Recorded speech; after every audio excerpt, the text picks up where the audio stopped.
Pelajar darjah 4 selalu ada masalah dalam soalan ni. 5/7 daripada, in English, of 70 sama dengan berapa?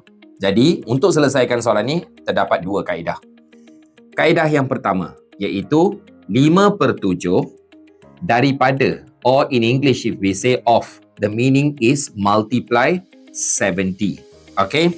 So, datang kepada soalan ni, langkah pertama, kita akan darab, kemudian kita akan bahagi, iaitu 5 darab 70 bahagi 7. Maka 70 akan didahulukan dulu, darab dengan 5, sifar 7 darab 5, 35. Kemudian kita bahagi dengan 7, 350 bahagi 7.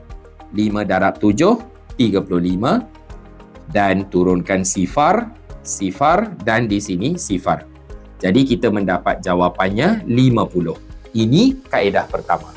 Pada ibu bapa sekalian, jika anak-anak anda mempunyai masalah dalam subjek matematik, saya di sini Cikgu Prem akan bersama anak-anak anda bermula dari darjah 4 sehingga SPM di Startuda.